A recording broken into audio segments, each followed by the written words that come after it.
사모를 저랑 지금 한 19번 정도가 지금 하고 있는 것 같습니다. 대부분 잘 하시고요. 또 이제 제가 개인적으로 좀 느낄 때 숙제처럼 하는 분도 있습니다. 어쨌거나. 그래도 괜찮아요. 왜냐하면 그 숙제 계속 하다 보면 약간 체질되면 그때부터 진짜 응답 오거든요. 그래서 오늘 제목이 나의 사모들입니다.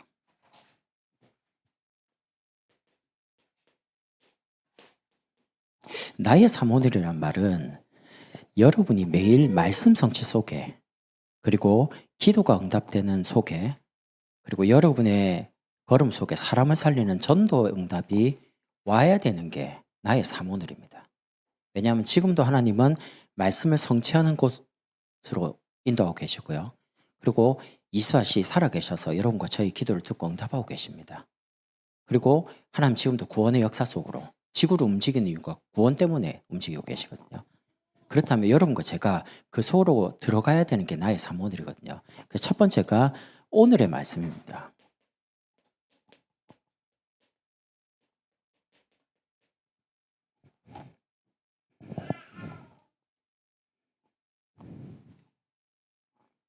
오늘 사도행전 2장 2절에 보면 강한 바람 같은 소리가 있어 이렇게 나옵니다. 성령이 이제 임하니까 소리가 나오는 거죠.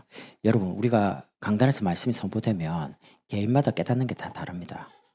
근데 그건 맞고 틀린 건 없고요. 여러분이 제일로 힘들어하는 부분에 말씀이 많이 들립니다. 그럼 여러분이 한 주간 딱 지냈을 때 말씀 속에서 이게 자꾸 부딪혀야 됩니다. 은혜의 복음요. 복음은 율법이 아닙니다. 신비도 아닙니다. 하나님 우리에게 주시는 은혜의 복음입니다. 원래 인간은 하나님 형상으로 지원받았는데 사단에게 나를 빼앗긴 겁니다. 나를 빼앗기고 나니까 물질과 보이는 육신적으로 가죠. 돈, 성공, 스펙 이런 거 가지고 자꾸 포장합니다. 포장단됩니다. 포장하는데 자기 개인의 영적 문제가 해결이 안 되죠. 고통이 자꾸 오는 겁니다. 그래서 우리 힘으로 그 부분을 해결할 수 없기 때문에 하나님이 그리스도를 보내셔서 새로운 나로 재창조를 한 겁니다. 이게 은혜죠. 복음이 깨달아지는 게 은혜 아닙니까?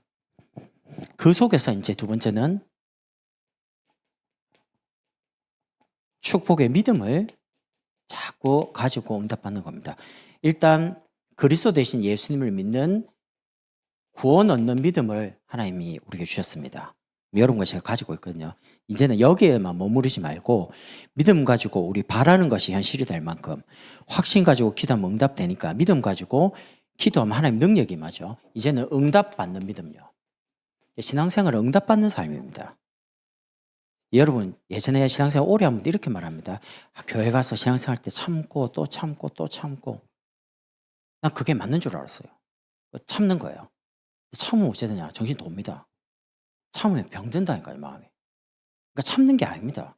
천국 갈 때까지 이 땅에서는 막 고난과 고통이 오고 막 참아야 된다고 하는데 그건 복음이 아니에요. 그건 윤리 도덕이고.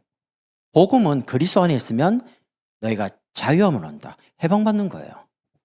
복음을 자꾸 들으면 들을수록 우리가 가지고 있는 현실, 여러 가지 문제 속에서 자유함을, 아니 문제가 해결되는 게 아니고 그 문제와 내 마음이 영향을 안 받게 되는 겁니다. 그래서 이제는 내게 임한 말씀, 답과 힘 가지고 사람을 살릴 수 있는 살리는 믿음이죠. 이 믿음이 계속 낫겠나? 그런 생각 들죠. 저 사람 예수 믿을까? 안 믿어진단 말이죠. 근데 우리 마음에 응답을 자꾸 받으면 저런 사람도 예수 믿으면 구원받을 수 있다. 저 사람도 복음 속에 말씀 속에 있으면 치유받는다. 이게 이제 자꾸 믿음이 회복되는 거죠. 그러면 세 번째, 하나님이 저와 여러분을 응답의 증인으로, 어떤 응답의 증인이냐? 지나온 모든 과거가 눈물이 아닌 사람을 살리는 메시지가 되는 겁니다. 아직도 과거가 계속 이야기가 나오면 우는 사람이 있습니다. 그는 아직 치유가 안 된 사람입니다. 계속 울고 생각하면 막 가슴 쓰리고 막 답답하고. 그러면 어떻게 하면 되냐? 메시지를 계속 들어봐요. 계속 들으면 처음에는 저거는 목사님 하는 말이지 이렇게 들리거든요. 그 말하고 내하고 인정이 안 돼요. 근데 계속 들으면 하나님 내 생각을 치유하기 시작합니다. 만약에 그게 아니었으면 내가 정말 예수 믿었을까라는 게 생각이 들면서 복음이 이제 깨달아지기 시작해요. 그러면 내게 와 있는 그 주어진 과거가 하나님이 나를 하나님의 자녀로 부르려고 하는 계획이었구나. 또 복음서에서 나를 세워가려고 하는 계획이었구나라고 인정이 되면 그때 비로소 감사 나옵니다. 그러면 오늘 예배 때 여러분 조금만 집중하면 치유가 됩니다. 여러분 저는 치유가 뭐냐 하면 병이 났거나 돈이 생기거나 이런 게 치유 아닙니다. 제게 치유는요. 늘 염려하고 불안하고 두려워하고 이런 부분이 말씀을 계속 예배 속에 듣는데요. 어느 날 편함이 오더라고요. 마음에 쉼도 오고. 세상에 있으면 너무 답답한데 교회 가면 예배 드릴 때 여러분 적어도 예배 드릴 때는 세상 염려 안 하거든요. 말씀 듣고 있으니까. 이게 이제 하루 종일 되면 그때 비로소 내 생각, 마음이 쉼을 얻는 겁니다. 아, 내가 너무 힘들구나. 교회 가서도 힘을 얻어야지. 저는 이제 26살 때 이제 집사님, 서리 집사가 됐는데요. 목사님이 이제 교회 그 어른들이 많이 없다고 청년들을 막 결혼도 안 했는데 저 찾아가 따졌다 아닙니까? 아, 나 결혼도 안 했는데 무슨 서리 집사를 주냐고 26살에 아, 그냥 하라고. 그러니까 두 번 말을 못 하겠더라고요. 목사님이 이제 하라니까. 그 26살에 서리 집사 했다니까요. 그러고 이제 대학에 사역을 하니까 제 별명이 이준수다 보니까 쭌 집사라고 통했어요. 쭌 집사. 학생들이 쭌 집사님 이러더라고. 또 귀엽다 아닙니까? 말하는 게. 그래갖고 학교에 이제 대학교에 가서 지교에 예배 드리면 애들 오면 학교 밥이 되게 싸요. 2,000원이면 삼계탕 나오고 이래요. 막 4-5명 사줘도 돈 10,000원도 안 해요. 그때 당시 뭐 기름 넣으면 티코에 3만 원씩 넣으면 까딱 만땅 들어가요. 그러면 이제 막 부산에 막 탁 돌아다니거든요. 대학생활 한다고. 그때 생각하면 어떻게 그렇게 돌아다니는지 모르겠어요. 하여튼. 근데 이제 가만 생각하면요. 하나님이 내 과거 속에 주신 그 복음이 너무 은혜가 되니까 내가 이 대학생들, 청년들을 깨우지 않으면 안 되겠다는 생각이 드니까 그냥 막 찾아갔습니다. 그냥. 찾아가서 예배 드리고 만나갖고 복음 전하고 양육하고 그렇게 하면서 하나님이 저를 예배 속에 계속 부르시더라고요. 여러분의 미래는 걱정할 필요 없습니다. 왜냐? 여러분은 제 기도 속에 있기 때문에 아무 걱정하지 마세요. 여러분이 뭐 문제가 있다. 기도 제목만 주세요. 계속 기도할 테니까. 새벽 기도하고. 제가 이제 2가지를 마음에 절대 안 놓는 게 하나가 뭐냐면 교회 여러분을 늘 마음에 담고 있습니다. 제가 여기 있다가 일주일에 한 번 정도 이제 집에 이제 오산에 가잖아요. 가면 이제 오산에 아이들도 제 마음에 24시 있습니다. 그럼 이제 내려오면 집에 바로 안 가고 교회 와서 잠깐 들러서 기도하고 뭐 물 한 잔 먹고 이제 이렇게 집으로 가거든요. 뭐 앞으로도 마찬가지일 거고요. 밖에 다닌다고 해서 교회를 뭐 소홀히 하고 그런 거 없습니다. 여러분이 아무리 직장 열심히 다닌다고 여러분 자녀를, 여러분 가정을 소홀히 하지 않는 것처럼 마음에 아이들 가정이 늘 있습니다. 떨어져 있어도. 교회 떨어져 있어도 하루 있어도요. 마음이 늘 있습니다. 어제 가서 이제 잠을 이제 자는데요. 이젠 집도 내 집이 아니라 여기도 뭐가 불편, 저기도 불편. 나 왜 그런지 모르겠어요. 저 있는 자는데요. 아휴, 빨리 강남 가야지. 내 집도 아닌데. 이런 생각이 이제 들어온 거예요. 자도 뭐 이렇게 깊이 잠도 안 오고요. 이제 부통하고. 아침에 이제 첫차 탄다고 아침 8시 몇 분에 이제 나왔거든요. 버스 타야 되니까. 그러니까 아빠 벌써 가요? 그럼 왜 왔어요? 그러는 거예요. 누구 보러 왔다? 왜? 내가 그러고 말았는데. 그러고 이제 내려왔죠. 내려오고 버스 타고 이제 광양이 이제 보이니까 마음이 이제 집에 왔구나. 말은 안 하는데 그런 느낌이에요. 언제부터? 내가 여기가 내 집이다라고 생각하는 그때부터요. 우리의 고향은 저 천국입니다. 그럼 여러분의 육신적인 고향은 광양입니다.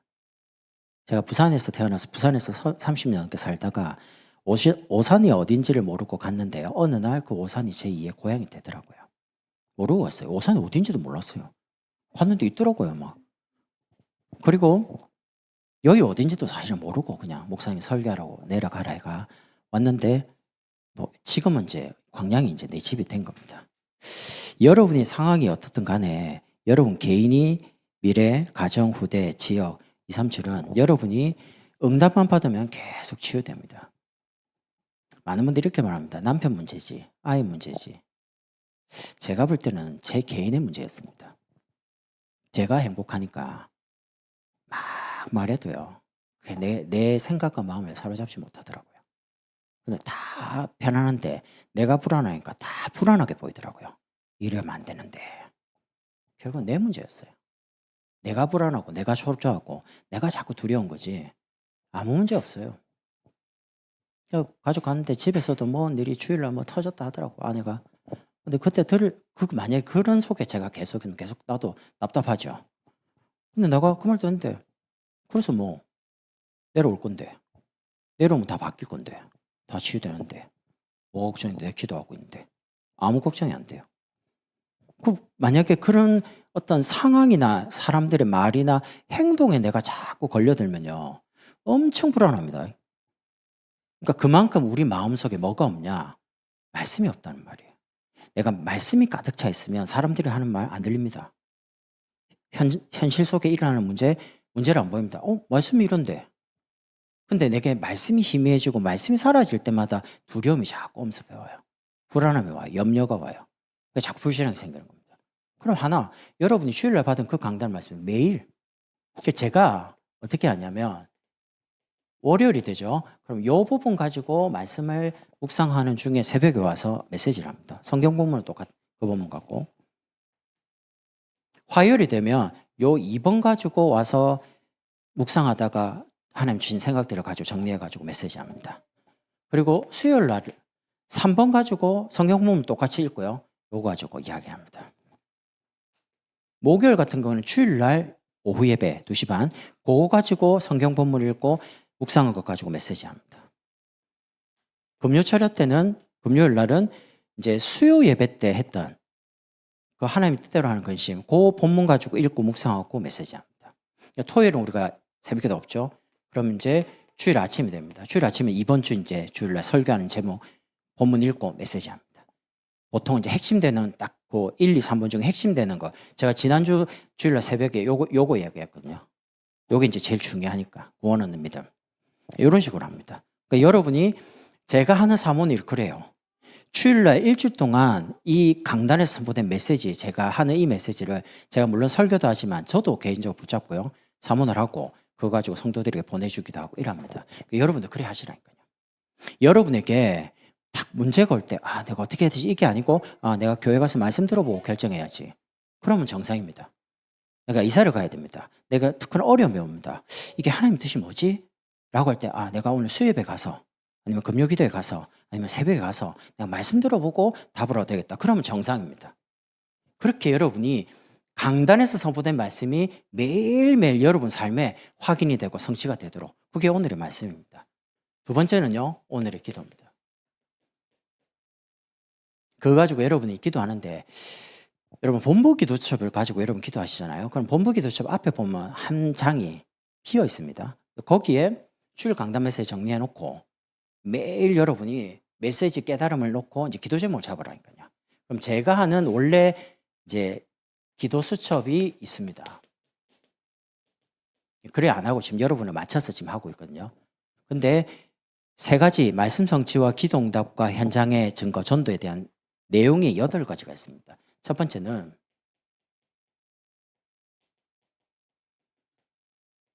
여러분이 예배 때마다 말씀 앞에 딱 섰을 때 여러분이 무슨 응답을 받았는지를 점검을 해야 됩니다. 그렇지 않으면 메시지란 거는 설교가 매주마다 바뀌지만 말씀은요 흐름이 있거든요.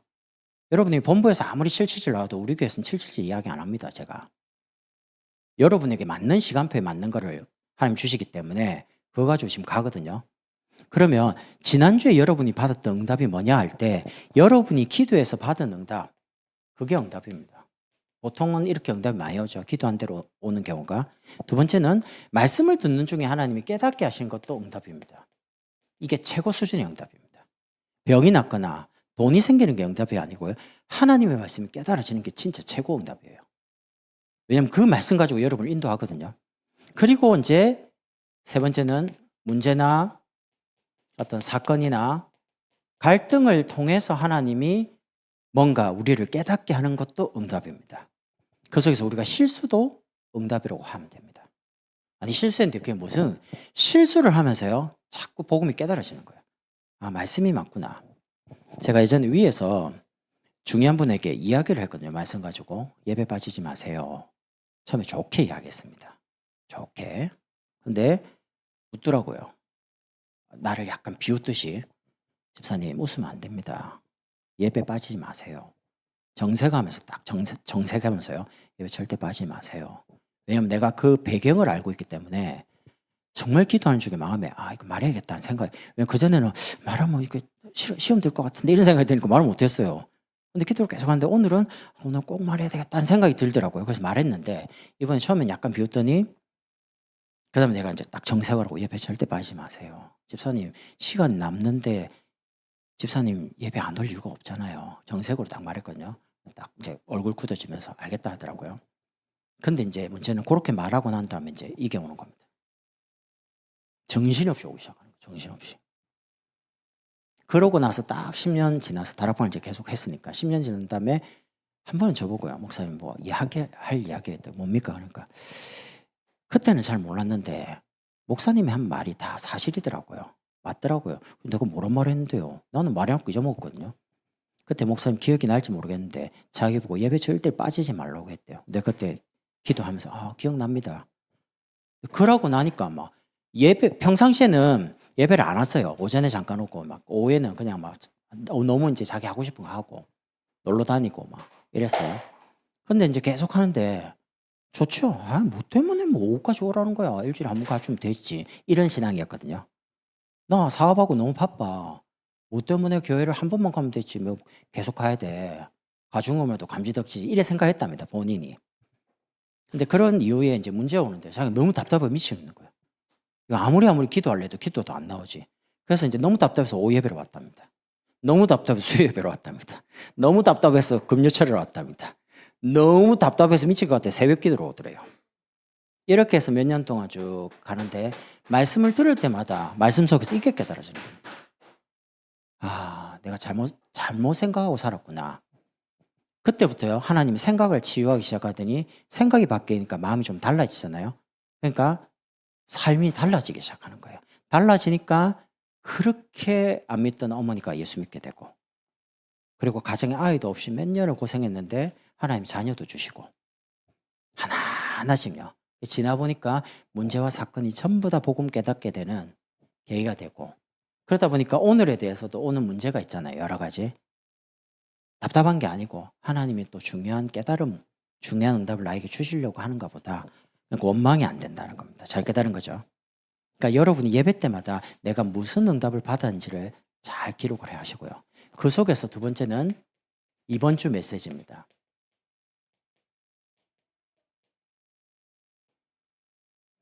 정리하는 겁니다. 뭡니까? 설교 제목 이렇게 믿어라. 성경 본문 히브리서 11장 1절 3절 거기에 대해서 매일 월요일날 1번, 화요일날 2번, 수요일날 3번, 목요일날 오후 예배 그리고 금요일날 수요 예배 토요일은 금요 기도회 이렇게 이제 요약을 하는 겁니다. 그러니까 어렵게 하지 말고요. 제목 적고 성경 본문 그리고 짧게 매일 말씀 요약 여러분이 저하고 하는 대로 딱 해보면요. 안 어렵습니다. 왜냐면 그 적는 게 5분밖에 노트에 그냥 적어도 3분도 안 걸려요. 그 정도로 짧아요. 요약을 딱 한 다음에 가능하면요. 길게 하지 마시고 짧게 하셔야 됩니다. 그래야지 계속할 수 있습니다. 제가 여러분 계속하게 하려고 일부러 많이 안 적고 짧게 합니다. 그게 열쇠입니다. 우리는 시간이 많기 때문에 많이 하면 된 줄 아는데 여러분이 나중에 중요한 제자를 딱 키울 때요. 여러분이 너무 복잡해버리면 제자가 안 일어납니다. 해보시면 알아요. 심플할수록 짧을수록 내 자신도 지속이 되고요. 상대방도 쉽게 이해합니다. 제가 하는 방법은 우리 아이들도 합니다. 초등학생 글하는 아이들도 합니다. 그러면 다 할 수 있는 거거든요. 기준이 목사가 하는 게 아닙니다. 모든 사람이 다 할 수 있도록 이 기준이거든요. 그럼 그 속에서 정리하다 보면 자꾸 깨달음이 옵니다. 그걸 보고 하나님이 내게 주신 은혜라고 그러죠. 이게 이제 매일 있어야 되는 거죠. 그러면 주일날 강단 말씀 그리고 본부의 중요한 핵심 토요일날요. 전체가 흘러가는 메시지 있어야 되니까. 그리고 여러분이 현장에서 다락방 하시죠? 현장에 다락방 가면 이제 교재를 쓰시든지 뭐 할 거 아닙니까? 거기에 대한 깨달음. 아니면 여러분이 교회에서 교사를 하든지 뭐 사역을 할 때에 여러분의 전문 사역, 뭐 영아 사역하는 분도 계시고 유년, 소년, 중등, 고등, 청년, 저 같은 경우는 이제 청년이 메시지 하니까 그러면 이제 여러분이 메시지 하거나 듣는 그거를 정리하시라니까요. 그 속에서 네 번째입니다. 기도 제목을 잡는 겁니다. 어떻게 잡냐? 메시지와 주보에서 나오는 광고를 잘 참고하셔야 됩니다. 메시지가 성취되는 제목이 광고입니다. 내년에 4월이 세계 선교 대회거든요. 내년은 4월이. 그럼 이제 4월 가서 헌금하자 안 합니다, 저는. 1월 달부터 제가 선교에 관련되어 있는 목사님을 부를 겁니다. 불러서 그분들의 선교 현재 사역하고 있는 그리고 애로사항 이런 거 1월 달, 2월 달 한 번 이렇게 해가지고 한 분은 제가 이제 중국 쪽에 한 분은 저 중앙아시아 쪽에 이미 다 이야기해놨습니다. 그렇게 해서 그분들의 이야기를 들으면서 우리 마음에 진짜 선교해야지라고 하면서 2월 달에 여러분과 함께 이제 2달 남았으니까 우리가 선교 대회를 위해서 한구자 준비하자. 이렇게 합니다. 미리 준비하는 거예요. 그러니까 광고가 중요합니다. 우리는 광고 예를 들면 뭐 결혼식 있다 이렇게 그냥 뭐 생각하는데 안 그래요.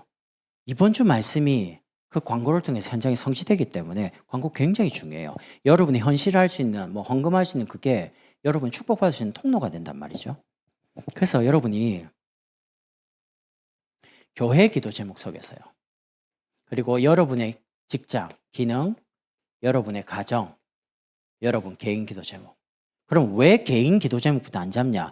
교회 속에서 내 일이 응답받아야 돼요. 그리고 교회 그 제목 속에 우리 가정이 그렇게 쓰임받아야 돼요. 교회와 함께 내가 가야 돼요. 그러니까 교회 생활, 직장 생활, 가정 생활, 개인, 내 생활, 삶을 기도 제목으로 잡으라는 겁니다. 여러분 개인 기도 제목부터 잡아버리면 교회하고 일하고 가정하고 아무 상관없는 그냥 자기가 하고 싶은 거 이렇게 잡습니다. 그럼 이제 영 이상하게 가요. 말씀과 함께 가는 게 아니고 말씀은 말씀, 나는 나, 가정은 가정 이렇게 이제 완전히 달라지는 삶을 사는 거죠. 그러니까 여기까지를 보고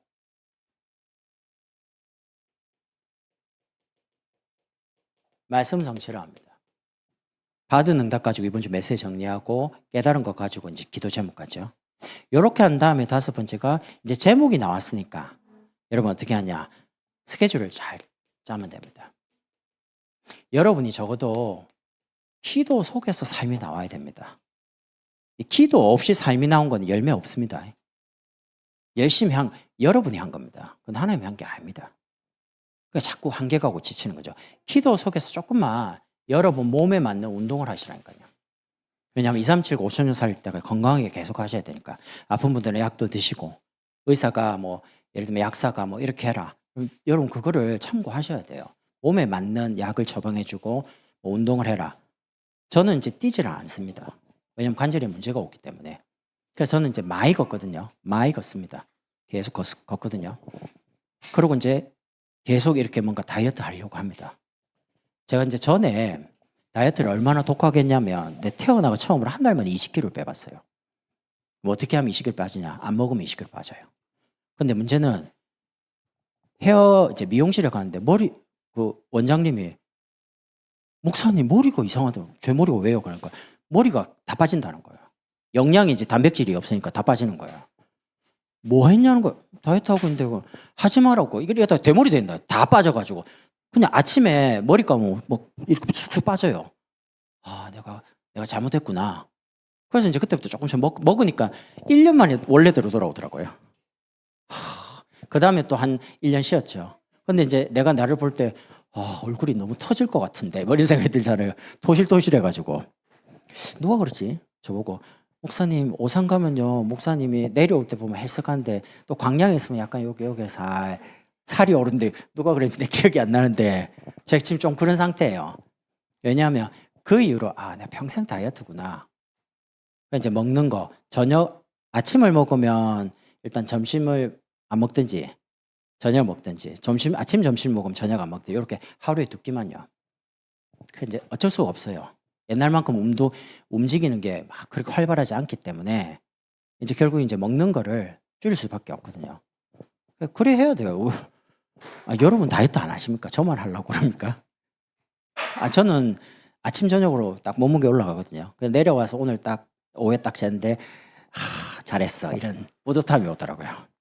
내가 내 몸무게를 딱 봤을 때 이 정도면 괜찮아 이런 생각이, 내가 오산 갔다 와서 잘 절제했구나. 갔는데 막 얼마나 먹을 게 많습니까? 냉장고 얼마 다 먹을 거고 뭐 보이는 게 다 먹을 거 아닙니까? 근데 참아야지 찌면 안 돼. 내려가면 또 도실도실해지는데 이래가지고요. 제가 그렇게 하는 이유는 딱 하나밖에 없습니다. 맞다 안 합니까? 건강하게 다니라고요. 건강 안 하면요, 다니는 것 자체가 힘들어요. 그러니까 계속 가야 되니까. 그러니까 여러분 건강하게 앉아 있으면 수영에 가서 걷기도 하고 조깅을 뛸 수 있는 사람은 뛰면 되죠. 근데 자기 몸에 맞는 게 있습니다. 여자분들은 과격한 것보다는요, 땀 흘릴 수 있는 필라테스, 여러분 맞는 거, 부드러운 거 하세요. 그렇게 하시면서, 그리고 책도 좀 보시고 성경도 좀 보시고, 그리고 혹시 여러분 궁금한 거 없습니까? 궁금한 거 가지고 서점 가서 책 제목이라도 좀 봐봐요. 세계가 지금 어떻게 흘러가는지가 나옵니다. 책 서점 가면 딱 앉아갖고요, 서가지고 딱 제목 보고 요즘 베스트셀러 읽구나. 좀 관심 있는 제목 있으면 쫙 열어가지고 목차만 봐도 이런, 그리고 서론하고 결론만 보면 돼요. 유 목사님이 책 한 권 다 안 읽는다고 안 합니까? 맞잖아요. 책 언제 다 읽고 정독해야 될 책이 있어요. 하나 쫙 보고요, 제목 목차 읽고 결론 보고 그다음에 안 보는 것도 있어요. 책 읽는 나름대로 방법이 다 다르거든요. 책도 좀 보시고, 그리고 여러분이 전도를 두고 기도할 사람들 시간 정하고 계속 기도하고 관계도 맺고 분석도 하고요. 이렇게 하면서 헌금 계획도 세우고요. 전 내년도 이제 이렇게 헌금해야 되다. 매주 이렇게 헌금 11조, 건축, 선교, 절경고 얼마, 이런 생각을 조금 마음에 정리를 해놨습니다. 왜냐하면 저는 우리 아이들 제대로 한번 키워보고 싶습니다. 렘넌트들. 우리가 진짜 아이들 후대를 키우는데 돈 없다. 제가 생각할 때 내가 인생을 잘못 살았다 생각합니다. 진짜 전도하고 선교하고 아이들 키우는 데는 돈이 있어야 되거든요. 중요한데 돈이 없다. 우리가 준비를 안 한 거거든요. 그래서 이제 저와 여러분 준비를 하자는 겁니다. 아이들이 앞으로 어떻게 클지를 몰라요. 우리 교회 아이들이. 그래서 좋은 렘넌트들이 앞으로 많이 일어날 거기 때문에 준비를 해줘야 됩니다. 이렇게 하면서 여러분의 연차 휴가를 훈련에 맞춰 쓰세요. 제가 직장 다니니까 다 바쁜지 압니다. 그러나 제가 영 환경이 어려워서 못 오시는 분들은 제가 개인적으로 메시지 보내드리기도 하는데, 그거는 보시는 건 보시는 거고요. 만약에 여러분이 혹시라도 연차나 월차를 화요제잖아 새가족에 맞출 수만 있다면 맞춰가지고 같이 가는 것도 좋습니다. 듣는 거랑 가서 듣는 건 다릅니다. 굉장히 중요하거든요. 그래서 제가 이제 여러분 사정을 잘 모르기 때문에 너무 과하게 말하지는 않겠습니다. 그러나 저는 개인적으로 생각할 때 올해보다 내년이 더 바빠지면 바빠졌지 한가하지 않다. 여러분이 응답을 자꾸 받아버리면요, 올해보다 내년이 더 바빠집니다. 그럼 더 바쁘면 못 가요, 훈련. 오늘도 제 동기 목사님이 이제 카톡 보고요, 전화 왔더라고요. 축하한다 이러면서. 아니 광양에 갔는데 집회 올라올 수 있겠냐 이러더라고요. 자기 생각할 때 그걸 찍어보니까 4시간이 넘으니까. 그래서 그래, 거리가 이제 만만치는 않더라. 내가 이제 경기도에 있으면서 참 혜택을 많이 받았지. 1시간. 1시간이니까 금방 가거든요. 금방 오고. 근데 내가 이제 살려면 더 부지런해져야겠다는 생각이 들더라. 이제 화요제잖아, 새가족. 새벽기도 마치자마자 바로 간다. 괜찮겠냐? 안 괜찮으면 무조건 근데 가야지. 내가 안 가면 성도들 안 갈 것 같거든요. 좀 그렇게 생각합니다. 내가 훈련받는데 게을러져 버리면 우리 성도들 저하고 비슷하게 영적인 부분이 같이 흘러갈 것 같아요. 그래서 내가 영적인 부지런함을 가지려고요. 왜냐? 이건 전도에 대한 내 체질을 만드는 거기 때문에. 근데 문제는 기도 속에서 나머지가 다 나와야 돼요. 지금 기도 없이, 복음 없이 엄청 열심히 삽니다. 사람들, 엘리트들, 성공자들. 나중에 영적 문제 해결할 수 없는 거죠. 그래서 적용하는 겁니다. 혹시 여러분에게 오는 문제, 사건, 갈등 올 때 이번 주 강단은 뭐라고 하는지를 말씀 속에서, 제목 속에서, 내용 속에서 적용하는 겁니다. 그러면 여러분 삶이 쉬워져요. 이거 가지고 7번째, 실천하는 겁니다. 여러분이 메시지를 딱 듣고 나면 말씀을 받으면 실천할 수가 있어야 됩니다. 머리로 자꾸 깨닫지 말고요. 그게 내 마음으로 와서 손발로, 삶으로 적용이 돼야 돼요. 실천으로. 작은 것부터. 예를 들면 사모늘 이거 처음 해봤는데 이거 계속 해봐야겠다. 그것도 실천이죠. 그리고 구체적으로 머리로 운동해야지 그거 말고 내가 무슨 요일날 뭐 헬스를 한다, 수영을 한다. 이렇게 이제 구체적인 행동을 시간을 나눠놓고 하는 겁니다. 이렇게 하시면서 8번째, 현장에 하나님 주신 증거들을 하나씩 기록하는 거예요. 만남의 축복을요. 여러분이 대상자가 있을 거 아닙니까? 전도하고 싶은 사람. 기도 계속하면서 가만히 계시지 말고요. 기도 계속하면요, 내가 이분에게 다가가서 뭘 해야 될지가 하나님 주는 마음이 있습니다. 제가 예를 들면 전도 대상자를 놓고 지금 당장 뭐 불신자가 제 주변에 없잖아요. 그럼 이제 예배를 조금 이렇게 못 오는 분이나 아니면 신앙이 조금 뜸한 분들 이름 올려놓고 기도 계속 하거든요. 하면 제 마음에 내가 이분에게 이렇게 다가가야 되겠다. 한번 이렇게 만나봐야겠다. 이런 생각들을 하나님 줍니다. 그러니까 기도만 하고 가만히 그 말이 아니에요. 혹시 이렇게 생각합니까? 전도 갑자기 뜨르르륵 내한테 핸드폰 와갖고 살려주세요. 이럴 줄 압니까? 그런 거 기대하지 마시라니까. 그런 거 전화가 안 옵니다. 제가 말하는 거는 갑자기 내가 영적 문제 너무 심하게 해가 죽을 것 같은데 제발 복음 좀, 그런 사람 없어요. 그냥 여러분이 대상자를 놓고 기도하면 하나님이 마음에 딱 담기게 합니다. 선정되죠. 그러면 그분을 서서히 언제 만나야 되지? 차 한 잔 먹어볼까? 아니면 언제 만나요? 이렇게 됩니다. 그러면 이제 만나서 이야기를 들어보면 이 사람 상태가 보이잖아요. 분석. 그러면 이제 내가 오늘 복음을 전해야 되겠다. 아니면 내가 목사님께 연결해야겠다. 이런 것들이 이제 대화를 나눠보면 확인이 돼요. 이렇게 하는 거죠. 요 내용, 큰 타이틀 8가지가 원래 기도적 전체에 대한 내용인데, 그러면 여기까지가 기도에 대한 응답, 여기가 전도에 대한 부분. 근데 8가지를 여러분하고 안 합니다. 제가 지금 하는 게 요거하고 요거하고요. 그거 지금 3가지만 하고 있습니다. 그래서 사모늘 이것밖에 없나라고 생각하지 마시라는 겁니다. 어이구 저렇게 많나? 큰일 났네. 이거 안 하면 저 계속 보내줄 건데. 저 여러분 안 괴롭힙니다. 여러분이 잘만 따라오시면 편안하게 오늘 또 내가 이 응답 오구나. 그렇게 합니다. 요거를 중요한 이제 제들과 미션을 8가지를 3분 만에 보는 훈련을 하는 겁니다. 왜냐하면 사람을 딱 만난대요. 이 사람이 10분 있어요. 그럼 10분 안에 이분을 딱 메시지 끄는 뭐가 있어야 돼요. 내가 30분 있다. 30분 안에 이 사람 인생을 딱 변화시킬 만한 메시지 없다. 그럼 못 살립니다. 그래서 이제 때로는 구원의 길을 30분 할 수도 있고 10분 할 수도 있고 5분 할 수도 있고 1분 할 수도 있고 그 훈련이 이제 좀 돼야 되거든요. 그 중요한 제도는 그 훈련이 돼야 돼요. 그래서 제가 일단은 다 하고 싶은데 너무 복잡하니까 제가 처음에 와서 전도사 때 목사님이 이거 하라는데 나 이거 적어놓고요. 이게 타이틀이거든요. 이거 딱 적어놓고 내용을 적어야 되는데 뭐라고 적어야 될지는 모르겠더라고요. 8개를. 어떻게 적어야 되지? 2시간 걸렸습니다. 저희 아내 이거 1시간, 한 번은 몇 번 울더라고요. 왜 우는데? 그러니까 뭐라고 적어야 될지 모르겠대. 내가 비슷한 고민하는 거죠. 그냥 해라. 내가 그랬거든요. 되게 어려워요.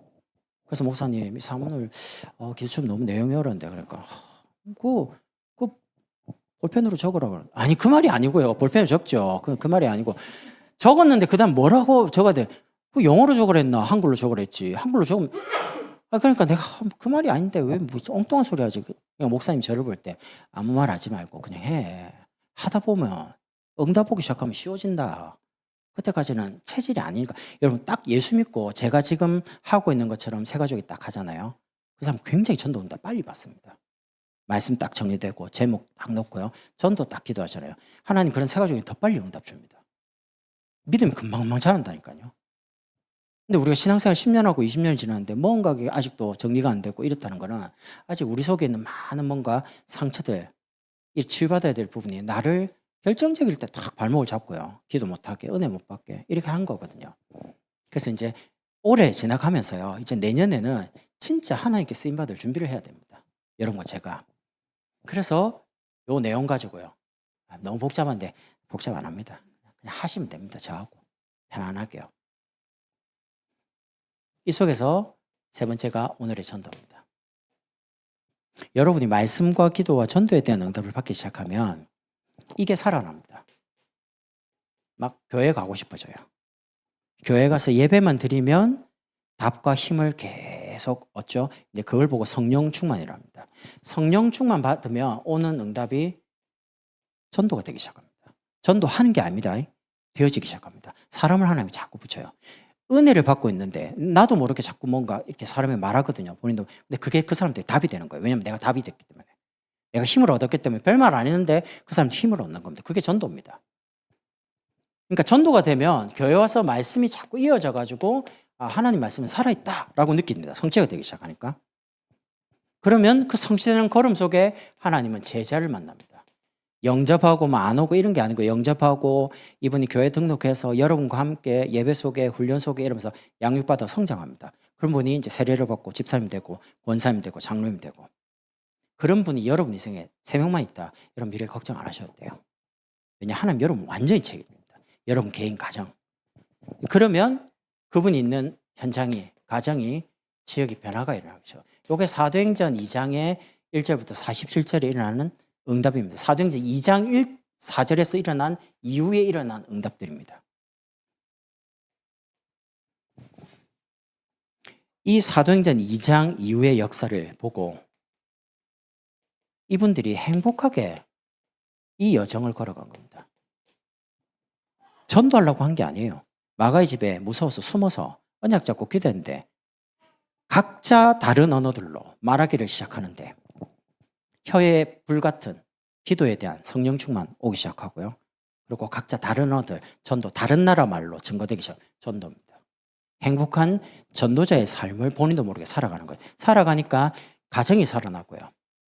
본인 하고 있는 업이 살아나고 그리고 본인 살고 있는 지역이 자꾸 변화되기 시작하고 결국에는 후대 계속 치유되고 변화되기 시작하는 겁니다.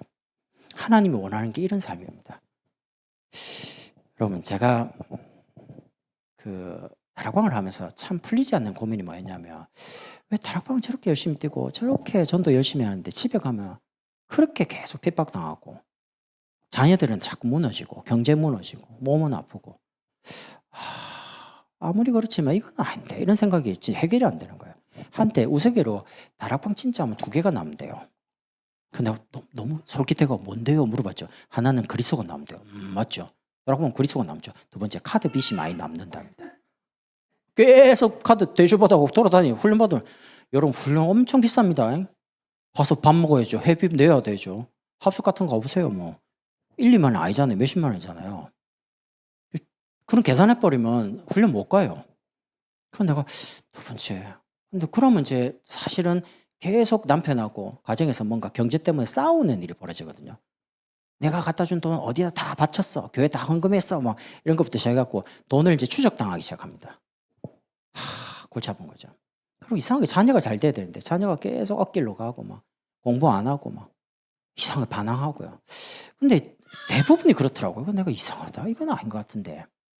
근데 제가 이제 답을 찾았습니다. 하나님 원하는 전도 아니다. 그거는. 여러분이 전도하면 할수록 전도라는 거는 전도만 되는 게 아닙니다. 내가 개인이 치유되고 회복되면서 가정도 치유되고 후대도 치유되고 회복되면서 따라오는 종합적인 열매가 전도가 되는 거지. 전도만 딱 되고 나머지는 정말 세상말로 아무것도 안 된다. 어떻게 계속 하려합니까? 그런 시대가 있긴 있었어요. 초대교회 시대. 핍박받고 죽고. 근데 지금은 핍박받는 시대가 아닙니다. 지금은 여러분이 응답받고 축복을 받아야지. 불신자가 저분이 교회 다니더니 축복을 받았다. 이렇게 돼야지만 그게 바른 겁니다. 아이고 교회 갔더니 망했다더라. 나 어릴 때 너무 많이 들었거든요. 교회 다니면 다 망한다더라. 교회 다니면 종교가 2개면 안 된다더라. 이런 이야기를 너무 많이 들었어요. 근데 그게 맞냐? 그게 틀린 말이거든요. 그래서 여러분과 저라도 전도는 그게 아니라고 말을 해줘야 됩니다. 저는 복음 안에서 내가 치유되고 회복되는 만큼 우리 가정도 치유되고 회복되고 여러 가지 삶의 경쟁답도 오고 건강도 제가 원래 제 체력 같으면 감당 못합니다. 감당 안 된다니까요. 나는 요즘 무슨 이렇게 힘으로 사냐? 난 모르겠어요. 하나님 주신 힘으로 살고 있는 것 같아요. 내가 생각할 제가 기관지가 안 좋거든요. 그래서 보통 겨울이 딱 되면요. 보통 일주일에 겨울 3개월 동안 감기가 한 두세 번은 걸립니다. 걸리면 목감기부터 와요. 메시지를 못 한단 말이죠. 그러면 이제 목사님 설교 시키면 목이 안 나와요. 그 목사님 죄송한데 감기가 와가지고 목소리가 안 나옵니다. 뭐 이러면 빨리 치유받으라. 이래갖고 병원 가서 약 먹고 그 다음 주에 하고 이랬거든요. 근데 지금 멀쩡하잖아요. 근데 지금 날씨가 적응이 안 돼요. 여기는 엄청 따뜻한데 저는 엄청 추워요. 패딩 입고 다녀요. 롱 패딩. 길 얼어 있고요. 그래서 적응이 안 돼요. 근데 제가 지금 살고 있는 거 보면 야 이거 진짜 성도님들이 정말 기도를 많이 해주시는가 보다. 내가 벌써 목이 가도 한참 갔었는데 목소리 안 나오고 막 이래야 되는데 멀쩡하잖아요. 또 기도합니다. 하나님 저는 못 가면 그냥 끝입니다. 새벽 기도고 뭐고 수요일 금요일 주일 설교 못합니다. 그건 하나님께 득이 안 됩니다. 하나님 봐주셔야 됩니다. 이거는 절대 감기 걸리면 안 됩니다. 대신 해줄 수 있는 사람이 없어요. 새벽 기도에 장로님들이 도와줄 수도 있지만 설교를 도와줄 수는 없거든요. 그러니까 그런 것 때문에 더 이제 이런 걸 하려고 하는 거죠. 아프면 안 된다. 아픔은 하나님께 교회에 피해를 주는 거다. 득이 안 되는 거다. 그래서 여러분 행복하게 신앙생활하고 행복하게 전도하세요. 그게 하나님 원하는 겁니다. 그럼 마지막으로 제가 이런 질문을 한번 드려요. 여러분은 정말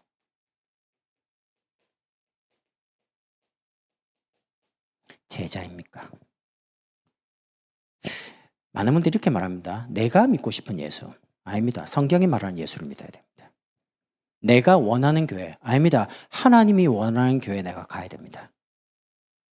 내가 하고 싶은 신앙생활. 아닙니다. 하나님이 원하는 신앙생활을 해야 됩니다.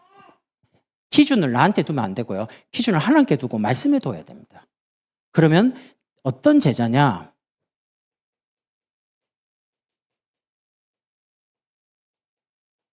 그리스도의 제자예요. 왜 그리스도냐? 그리스도는 눈에 안 보입니다. 그리스도를 만나고 인생의 해답을 얻고 막 그리스도를 위해 여러분 그리스도를 위해 사는 게 뭡니까? 그리스도는 교회를 위해 피 흘리고 죽었습니다. 여러분 교회 사랑하고 교회 헌신하세요. 여러분의 시간과 물질과 건강을요. 그리고 여러분이 계신 현장 하나님이 여러분을 살게 하신 그 지역 가정의 가문 선교사로 가정의 선교사로 여러분 보낸 그 현장을 살리세요. 그게 그리스도가 하신 일입니다.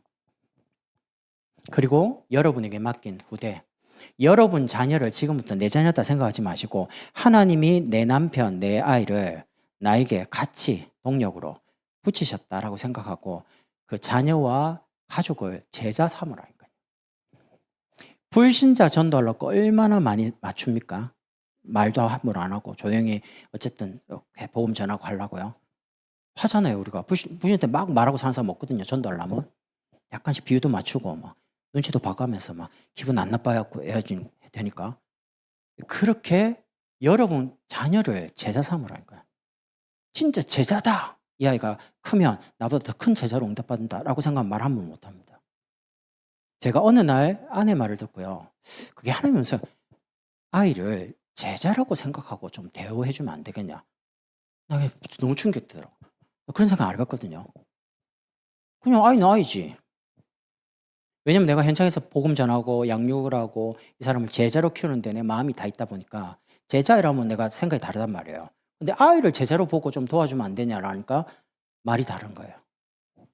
함부로 말을 못 하겠어요. 그러니까 그런 마음으로 그리스도는 교회를 위해 피 흘리고 죽으셨으니까. 여러분의 가정과 여러분의 가문을 여러분을 살리라고 보낸 선교사는 그 나라 가가 죽으려고 가는 거지 살려고 가는 게 아닙니다. 어떤 고난이 있어도요 그 나라를 위해 목숨 겁니다. 언더우드 선교사님 우리나라에 와서 4대째 그 아들들이 전부 다 한국 선교합니다. 보통 집안이 아니죠. 그런 것처럼 그리스도의 제자라는 걸 이 세 가지를 위해서 사는 겁니다. 두 번째는 교회 제자입니다. 교회 제자가 뭔 말입니까? 여러분 교회에서 말하는 기도 제목 교회의 제목이요. 나의 제목이 된 사람입니다. 교회에서 말하고 있는 기도가 내 기도가 된 사람. 그게 내 삶의 목적이 된 사람. 내가 왜 사냐? 내가 교회를 위해, 교회가 원하는 성경적인 전도를 위해서, 광야과 영원함 살림 대표적 교회 내가 다니고 있으니까 목사님과 함께 이 응답 받아야지. 그리고 그리스도의 사역인 치유하고 서밋으로 2, 3년 된 내가 기능과 삶이 여기에 쓰임받아야지. 그게 내 삶의 이유다. 밥 먹는 이유다. 일하는 이유다. 이렇게 된 사람, 그 사람이 교회 제자입니다. 저는 예전에 교회 제자라고 하면 교회 예배 안 빠지는 그 사람이 제자인 줄 알았어요. 근데 제가 교회가 성장하는 중에 교회에 한번 큰 어려움이 있었습니다. 그렇게 예배 안 빠지고 새벽기도 한 번도 안 빠지고 헌신할 때 교회에 막 4천만 원씩 5천만 원씩 헌금하는 남편이 돈을 잘 벌었거든요. 근데 이분이 뭔가 갑자기 탁 뭔가 오해가 생겼는데요. 모든 성도들한테 전화를 다 걸더니 이상한 말을 자꾸 퍼뜨리는 겁니다. 그래서 이제 돌다 제게 들어왔어요. 탁 들어보니까 너무 얼토당토 안 하는 거짓말이거든요. 그래서 내가 찾아갔죠. 권사님, 갑자기 왜 그러시냐. 그러니까 목사님 그걸 몰라서 그렇다고. 뭘 모르는데요. 그러니까 뭐라 하는 거야. 그거 아닙니다. 아니라니까요. 아니, 목사님이 몰라서 그렇다고. 아니라니까요. 이분이 완전히 거기 잡혀가지고요. 이러면 안 된다면서. 계속 말하는데 나중에 진짜 눈빛을 쳐다보지 못하게 너무 막 뭐라 해야 됩니까? 약간 무당 눈빛하고 비슷한 눈빛이에요. 완전 뭐 이상하더라고요. 막 사람이. 이분이 뭐 교육자분들 다락방 많이 다니니까 배고프다고 교육자실에 라면도 갖다 놓고 뭐 간식도 갖다 놓고 매일 이러는 분입니다. 근데 그런 분이 갑자기 탁 돌변해가지고요. 교회를 무너뜨리기 시작하는데 제가 기도하는데 목사님 찾아가 목사님 어떻게 하면 좋겠습니까? 그러니까 가만히 있어 이러더라고요. 아니 가만 못 있겠습니다. 가서 말을 해야지. 아예 건드리지 마. 가만 놔둬 그냥. 괜히 말하지 마. 말하면 이제 더 큰 부작용이 있어. 가만 기도하면 돼. 나는 뭐 무슨 말인지 모르겠더라고. 아니 기도하면 되나 가서 말 싸워야지. 아닌 건 아니라고 그러고 해명을 하든지 해야 돼. 해명할 수 없는 단계예요. 이렇게 해가지고 한 달, 두 달이 지나가는데 성도들 완전 마음 다 이제 내려앉았어요. 다운돼가지고. 근데 이상한 거예요. 근데 이상한 건요. 갑자기 탁 사고 났는데 차가 가다가 멀쩡한데 갑자기 푹 날랐어요. 뒤집어졌어요. 죽다 살아났어요. 그리고 병원에 이제 몇 달 입원한 거예요. 여러분 이런 이야기를 할 때에 제가 이런 이야기를 어디에 딱 들으면 그래 말 안 들으면 저렇게 되는갑다. 그런 말 아닙니다. 제가 하고 싶은 말 그게 아닙니다. 목적은. 그게 아니고요. 제가 생각할 때 교회 제자라는 거는 예배도 안 빠지고 교회 헌신하고 봉사하고 그 사람이 제자인 줄 알았단 말이죠. 그 사건 이후에 제가 하나님께 질문하기 시작. 하나님, 교회 제자가 도대체 뭡니까 그러면? 저분처럼 열심히 하고 저분처럼 헌신하고 교회 사랑하고 저분처럼 교육자 잘 섬기고 저분처럼 때마다 시간마다 몸으로 물질로 단 저 사람이 교회 제자가 아니면 누가 제자입니까? 근데 저분은 지금 사고 당해 저런 병원에 몇 달씩 누워있고 이게 정말 하나님 원하는 겁니까? 도대체 왜 이럽니까? 뭐가 교회 제자입니까? 라고 질문을 계속 하고 있는데 말씀을 들으면 들을수록 그리스도는 교회를 위해 피 흘려 죽었어요. 그럼 교회 제자란 말은 교회를 통해 주시는 말씀 속에서 나오는 그 제목이 내 제목이 된 그 사람. 그게 내 삶의 이유가 된 사람. 이렇게 하나님이 제 마음속에 정리를 시켜주시더라는 거예요. 그럼 교회 제자는요. 교회를 딱 보호하는 편에 섭니다. 여론에 밀려가지 않습니다. 교회 민주주의 아닙니다. 교회. 잘 생각하셔야 돼요. 교회 민주주의 아닙니다. 교회는 신본주의입니다. 하나님 말씀이 맞으면 맞는 겁니다. 가라 그러면 갑니다. 멈추면 멈춰야 됩니다. 근데 사람들이 교회는 민주주의라고 생각하는데 큰일 납니다. 그러면 이제 교회 운영이 내는 걸 민주적으로 안 하냐? 그 말이 아니에요. 교회는 다수결의 원리로 가는 게 아니에요. 하나님 말씀대로 가야 된다는 겁니다. 제 주장대로 가도 안 되고요. 성도들의 주장대로 가도 안 돼요. 하나님의 말씀을 따라서 전도가 되는 곳, 선교가 되는 곳, 렘넌트가 살아나는 곳으로 가야 돼요. 거기에 행정을 맞추고 거기에 모든 걸 따라가야 돼요. 여러분이 아무리 행정 퍼펙트하고 막 뭐 소통 잘하고 다 했는데 전도 안 돼버리면 교회는 하나님 안 쓰는 겁니다. 결국에는 전도가 되냐 안 되냐, 선교가 되냐 안 되냐, 렘넌트가 살아나야 안 되냐. 여러분 혹시 들어봤습니까? 장학금을 가지고 교회에서 아이들 줄 때요. 성적표 때와 그리고 뭐 가정 조사하고 그런 거 하면 안 됩니다. 애들 다 무너져 버립니다. 공부 잘하고 괜찮다 그러면 하나만 보면 돼요. 이 아이가 예배가 좀 되는지 어떤지만 잘 보고요. 전 다민족교회 때 장학금 아이들 많이 줬거든요. 1년에 한 번씩. 이제 교회 가만 보는데 필리핀 엄마, 아들은 필리핀 아이예요. 아버지는 한국 사람이고. 얘가 한국말이 좀 서툴잖아요. 왜냐면 6살 때 한국으로 왔으니까. 엄마하고 중도 입국 아이거든요. 얘는 학교 가면 왕따라. 근데 얘는 교회 오면 벽 찾고 이렇게 있어요. 가만히 있어요. 너무 답답하니까.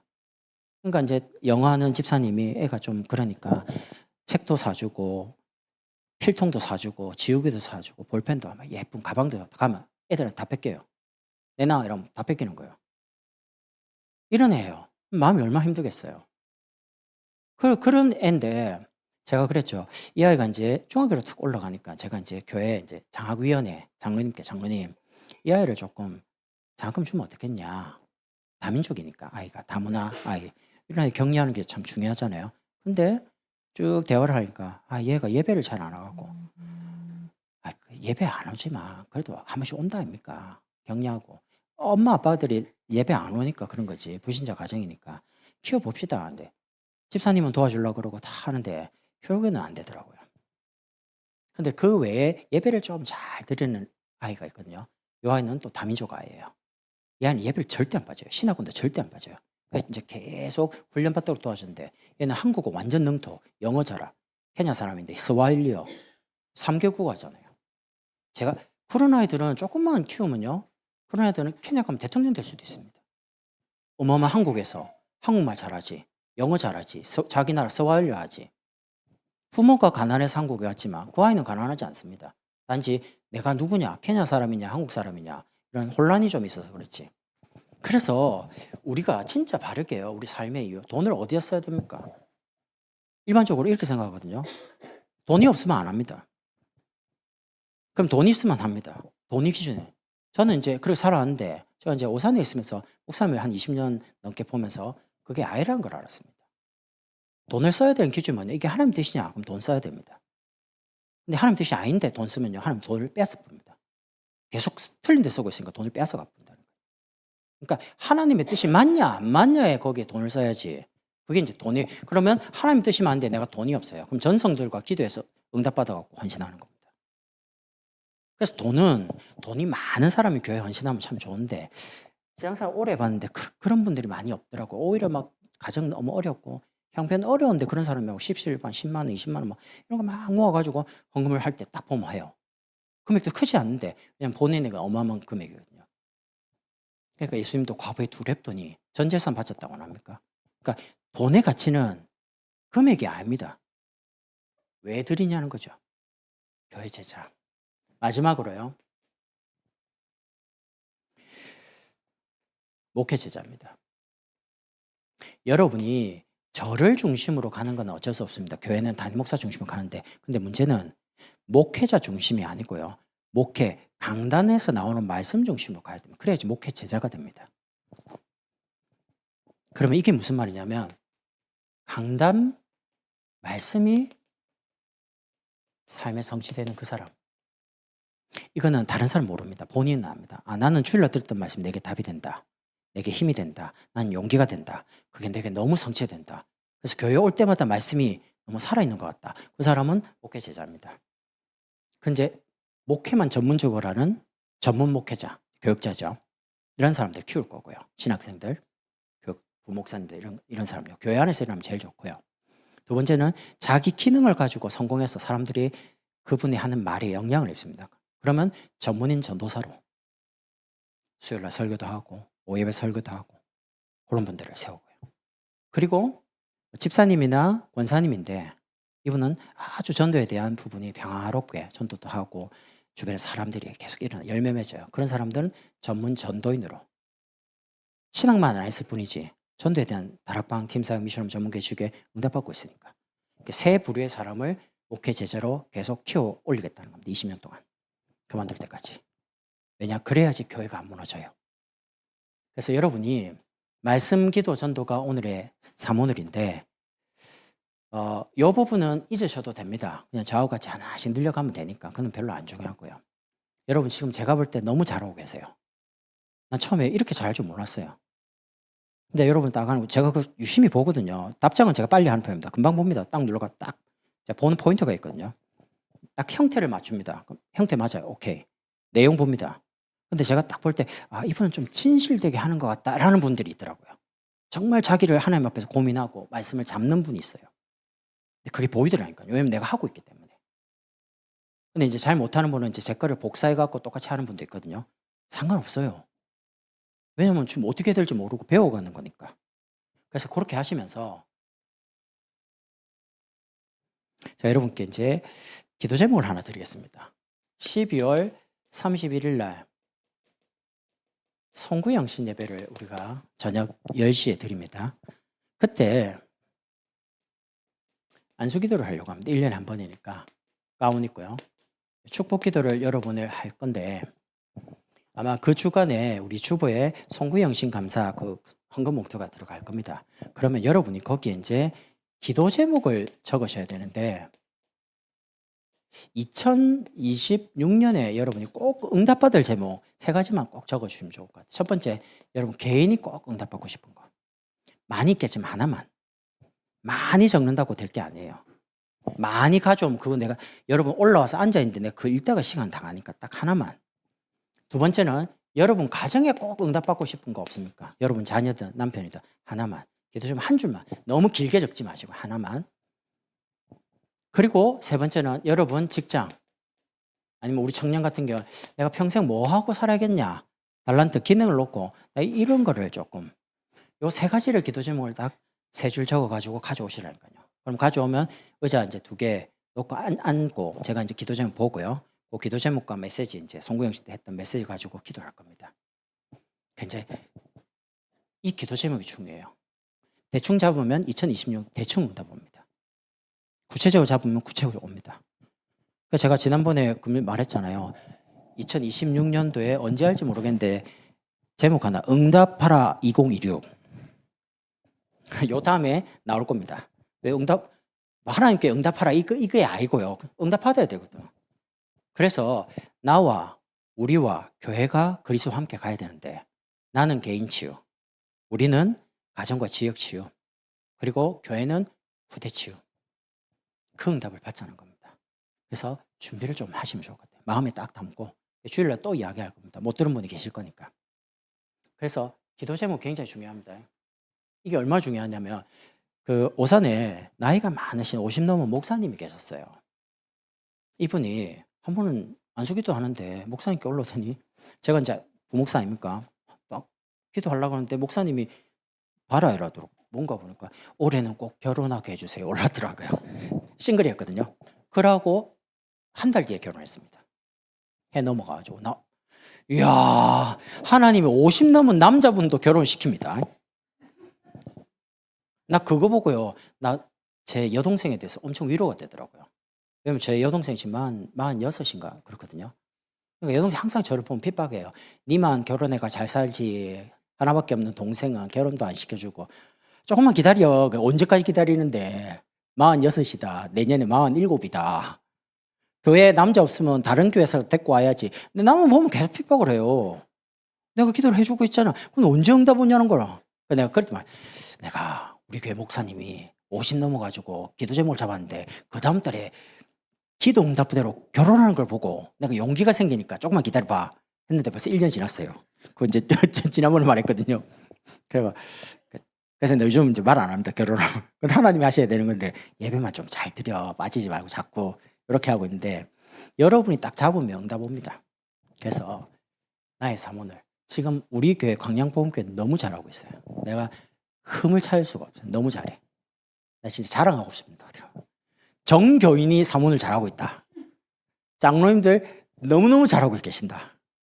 나 막 나팔 불고 다니는 거죠. 막 우리 교회 좋은 교회, 광양복음교회, 우리 교회 몇 명이냐? 그런 말 하지만 우리는 큰 교회야. 광양복음교회. 계속 말하고 있습니다. 장로님 너무 좋아. 장로분이 나를 너무 사랑해 주시고 너무 잘 도와주시고 난 너무 좋아. 난 너무 행복해.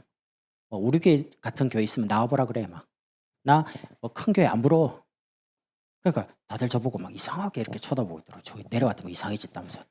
제가 생각할 때는 나는 멀쩡합니다. 여러분 볼 때 저 멀쩡하지 않습니까? 나 이상하지 않습니다. 보면 돌았나 이렇게 말하잖아요. 그거는 이렇게 된 사람 돌아온 거거든요. 저 돌았어요. 근데 저는 돌은 게 아니고 미쳤어요. 예수께. 미치지 않고는 오직 그리스도 못합니다. 여러분 볼 때 이수 목사님 진짜 미쳤구나 이렇게 정상이에요. 저분 맨날 말하면 그리스도밖에 이야기 안 하고 막 다락방 가자면 막 가고 막. 난 요즘 너무 여기저기서 막 다락방에 달라는데 이런 성도님이 어디 있습니까 세상에.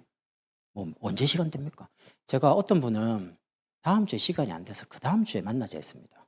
근데 왔는데 집사님 뭐라 하냐면 목사님 그 다음 주에 만나지 말고 다음 주에 시간 안 되냐고. 다음 주 시간에 안 되는 것 같은데. 보니까 수요일 날 낮에 또 있어요. 수요일 낮에 합시다. 근데 물어봤죠. 왜 그러는데? 그러니까 빨리 만나고 싶다는 거예요. 세상에 얼마나 감사합니까? 내가 가는데 그만 오라 그래라. 그러면 난 힘들거든요. 근데 만나 주겠다는데, 저를 기다린다는데, 밥 사준다 하는데, 난 너무 고마운 거죠. 그 아내가 뭐 먹고 사냐고 그래서 나는 너무 배 터지게 먹고 살아요. 내 걱정을 하지 마라. 살이 너무 많이 쪄가지고 어떻게 하면 밥을 굶을까 그 생각밖에 안 하고 있다. 오늘도 장모님 막 굶지 말라고 막 준다 아닙니까? 그럼 난 그거 갖고 큰일 났네. 이거 다이어트 해야 되는데 애들 다 내려오면 이제 주일날 확 데려가서 이제 많이 먹는 거죠. 그러니까 저는 걱정 안 합니다. 왜? 걱정은 하나님이 저에 대해서 알고 계시니까. 여러분의 오늘과 여러분 미래 걱정하지 마세요. 하나님 진짜 믿으세요. 딱 믿고 말씀 붙잡고 제목 딱 바로 잡고요. 하나님이 원하는 행복한 전도자로, 제자로 쓰임 받는 겁니다. 이 축복을 저와 여러분이 같이 누리면 좋겠습니다. 찬송가